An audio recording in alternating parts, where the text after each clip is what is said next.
Hello dear students, कैसे हो आप सब। उम्मीद करता हूँ कि आप बहुत अच्छे होंगे। चलो, हमने क्या किया था कि जो प्रश्नावली अपनी चल रही थी गणित के अंदर, वो अपनी 2.2 के क्वेश्चंस अपन ने सोल्व किए थे 10 तक। अब हम देखते हैं 10 से आगे के क्वेश्चन। तो ध्यान से देखें कि ये अपना प्रश्न जो है वो 11 नंबर प्रश्न की मैं बात कर रहा हूँ। कौन सा प्रश्न है? 11 नंबर प्रश्न की बात कर रहे हैं। 11 नंबर प्रश्न क्या है देखें। बाईचुंग के पिताजी जो है उसकी आयु, उनके दादाजी की आयु जो है, यानी इस प्रकार के जो क्वेश्चंस है उन क्वेश्चंस को अपने ध्यान से पढ़ना है और एक एक चीज को समझना है। ठीक है, तो ध्यान से देखें। इसके अंदर बाईचुंग के पिताजी उसके दादाजी से 26 वर्ष क्या है छोटे हैं और उससे 29 वर्ष बड़े हैं। किसकी? पिताजी की बात कर रहे हैं। तो पिताजी को हम क्या मान लेते हैं? यहाँ पर x मान लेते हैं। तो ध्यान दें इसको कि किस तरीके से लिखना है। पैटर्न लिखना आना चाहिए आपको। माना बाईचुंग के पिता की आयु, बाईचुंग के पिताजी की आयु, वो अपन क्या ले लेंगे? x वर्ष ले लेंगे। ओके प्यारे बच्चों, अब ध्यान दें कि x वर्ष हमने आयु ले ली। किसकी? पिता की। अब हम दादाजी की देखते हैं। दादाजी की आयु वो क्या है? ध्यान से देखें। ये कह रहा था कि पिताजी उसके दादाजी से 26 वर्ष क्या है? छोटे हैं। दादाजी से 26 वर्ष छोटे हैं। इसका मतलब ये हुआ कि दादाजी से 26 वर्ष छोटे हैं। इसका मतलब 26 इसमें जुड़ेगा तो ये वर्ष बनेगा। अब कैसे बना? ध्यान से देखना। मतलब दादाजी जो है दादाजी से 26 वर्ष छोटा है ना। इसका मतलब दादाजी तो 26 वर्ष ज्यादा है, बड़े हैं, इसलिए मैंने दादाजी में 26 जोड़ा है। अब ध्यान से देखें तीसरा बाईचुंग। तो बाईचुंग की आयु ले लेते। इसकी आयु क्या हो जाएगी प्यारे बच्चों? ध्यान से देखें। यह कह रहा है कि उससे, किससे? पिता से, उससे 29 वर्ष बड़े हैं। 29 वर्ष बड़े हैं, इसका मतलब 29 वर्ष क्या करना पड़ेगा प्यारे बच्चों? कम करना पड़ेगा 22। यानी इससे 29 वर्ष बड़े हैं तो यानी बाईचुंग की आयु 29 कम करेंगे तब आएगी। पिता बड़ा है, ये बड़ा नहीं है। तो अब ध्यान से देखें। अब मैं लिख सकता हूं कि प्रश्नानुसार कि प्रश्न में एक लाइन अपने को दे रखी है प्यारे बच्चों, वो ये है कि तीनों की आयु का योग 135 है। तो मैं यहां लिख सकता हूं, इसलिए तीनों की आयु का योग वो कितना है? 135 वर्ष। चलो सब तीनों को जोड़ लेते हैं तभी तो बना। पहला कौन है? x। दूसरा कौन है? x plus 26। तीसरा कौन है? x माइनस 29 बराबर क्या है? 135। अब ध्यान से देखें कि यहाँ पर थोड़ा सा आपको ध्यान में ये रखना है कि चर को आपस में जोड़ना। एक तो चर ये रहा, एक चर ये रहा, एक चर ये रहा। ये कितने चर बन गए प्यारे बच्चों? अपने पास 3 चर बन गए, यानी x x x यानी 3x बन गए। तो 3x संख्या के अंदर देखें कि 26 में से 29 कम करेंगे तो माइनस का क्या बचेगा? 3, है ना। बराबर के अंदर अपना क्या है? 135।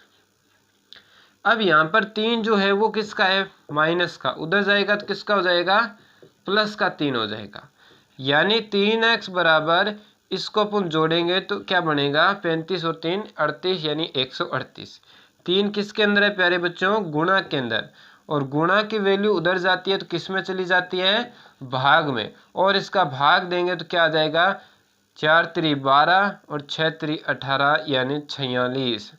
तो ये तो निकल गया। अभी तक फाइनल आंसर तो नहीं है, तो फाइनल आंसर किस तरीके से लिखेंगे देखें ध्यान से।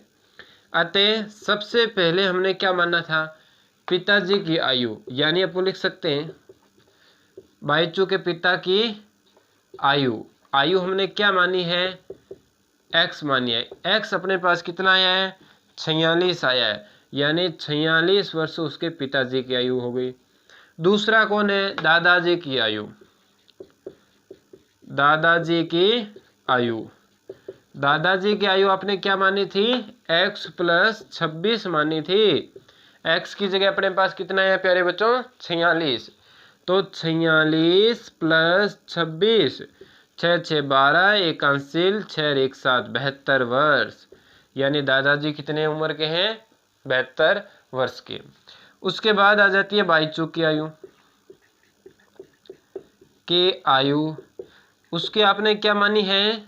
ध्यान से देखें, x minus 29, x minus 29, x आपके पास कितना है? 46, 46 माइनस 29 कितनी आएगी? ये आप ज्ञात करके मुझे कमेंट में बताएंगे। ओके, चलो ये अपना क्वेश्चन हो गया 11 नंबर। अच्छा क्वेश्चन है, तो ध्यान से इसको समझना है आपको। अब देखते हैं प्रश्न नंबर 12। 12 भी अच्छे प्रश्न है, देखो इनको समझना बहुत जरूरी है, और ये चीजें समझ में आ गई तो बहुत बढ़िया रहेगी। आगे आपकी एक प्रश्नावली और है, इसी प्रश्नावली में आपके 2.3 में नहीं, ओके 2.4 के अंदर वापस क्वेश्चंस आपको मिलेंगे इस तरीके से, तो इसको समझें, समझते जाएं एक एक क्वेश्चन को। अब हम देखते हैं 12 नंबर प्रश्न। 12 नंबर प्रश्न क्या दे रखा है? देखो 15 वर्ष बाद रवि की आयु उसकी वर्तमान आयु से 4 गुनी हो जाएगी, तो रवि की वर्तमान आयु क्या होगी? रवि की वर्तमान आयु क्या होगी? तो मैं क्या मान लेता हूं? माना रवि की वर्तमान आयु वो अपन ने क्या मान लेते हैं? x वर्ष मान लेते हैं। ठीक है, अब बात करते हैं प्रश्नानुसार कि प्रश्न के अनुसार प्रश्न क्या कह रहा है। तो ध्यान से देखें, ये कह रहा है कि 15 वर्ष बाद, 15 वर्ष बाद। अब ध्यान से देखें भाई, अभी तो उसकी क्या है? x। 15 वर्ष बाद यानी 15 क्या करेंगे? जोड़ेंगे 15 वर्ष बाद। जब 15 वर्ष बाद उसकी वर्तमान आयु कौन सी? x। उसकी वर्तमान आयु x से 4 गुनी हो जाएगी। 4 गुनी यानी इसको किससे गुणा करना है? 4 से गुणा करना है। ये प्रश्न में लिखा है, साफ साफ आप पढ़ सकते हैं ध्यान से। तो आपको क्या करना है? इस टर्म को इधर लिख लो, इस टर्म को इधर लिख लो। ऐसा लिख सकते हैं, बिल्कुल लिख सकते हैं। 4x इधर लिख दो, हमने शुरू में पढ़ा था। x प्लस 15 इधर लिख दो, बात एक ही है। ये x यहाँ पर किसका है? प्लस का। इधर आएगा तो किसका हो जाएगा? माइनस का। बराबर में क्या आ जाएगा? 15। 4x में से 1x कम करेंगे, 3x बचेगा। बराबर में क्या है? 15। 3 यहाँ किसके अंदर है? गुणा में। उधर जाएगा तो किस में? भाग में। और भाग देंगे तो कितना आ जाएगा? 5। यानी उसकी उम्र कितनी आ जाएगी? 5 वर्ष। अतः रवि की वर्तमान आयु 5 वर्ष होगी। ठीक है, सिंपल क्वेश्चन था ये तो। उसके बाद वाला क्वेश्चन देखें अपन, तो बाद वाले प्रश्न 13 नंबर को देखें ध्यान से। फिर अच्छा क्वेश्चन आ गया आपके सामने, सिंपल तरीके से हम इसको सॉल्व करेंगे। तो देखें ध्यान से, 13 नंबर प्रश्न क्या कह रहा है कि एक परिमेय संख्या को 5/2 से गुणा कर 2/3 जोड़ने पर -7/12 प्राप्त होता है, तो वह संख्या क्या होगी? तो माना वह परिमेय संख्या x। आप सोच रहे होंगे सर आपने x कैसे माना? परिमेय संख्या तो अंश/हर होता है, p/q होता है। तो ध्यान से देखिए, p/q मैं यहाँ पर क्यों नहीं लिख रहा हूँ? p/q जो है वो मैं क्यों नहीं लिख रहा हूँ? क्योंकि ये भी परिमेय संख्या होती है, और अपन सीधी ले लें, ये भी क्या है? परिमेय संख्या। इसके बट्टे में 1 मान सकते हैं, तो मैं x के बट्टे में 1 लगा सकता हूँ। ठीक है, तो आपको ये ध्यान में रखना है, x ही लेना है परिमेय संख्या, x/y नहीं लेना है, क्योंकि अपने एक चर वाला लेना है। ये आगे परिमेय संख्या। अब ये क्या कह रहा है? जैसे जैसे प्रश्न कह रहा है वैसे वैसे काम करेंगे। तो यहां पर लिख सकता हूं मैं प्रश्नानुसार। अब ध्यान से देखें, ये कह रहा है कि एक परिमेय संख्या को 5/2 से गुणा, तो x को किससे गुणा करें? 5/2 से। कर दिया गुणा, ठीक है। गुणा कर 2/3 जोड़ने, तो क्या कर दूं? 2/3 जोड़ दूं। जोड़ने पर -7/12 प्राप्त होता है, तो जोड़ने पर -7/12 आ गया, ये कह रहा है प्रश्न। तो वह संख्या क्या होगी? इसको सॉल्व कर दो, आंसर आ जाएगा। तो ध्यान से देखें कैसे सॉल्व करना है। इसको इससे गुणा करेंगे तो ये ऐसे ही बनेगा, 5x/2 ही बनेगा। ये जो लिखा है इधर, इसको उधर भेज दो, उधर जाएगा तो ये किसका हो जाएगा, माइनस का। बराबर में क्या है, माइनस का 7/12, ये उधर जाएगा माइनस का 2/3 हो जाएगा।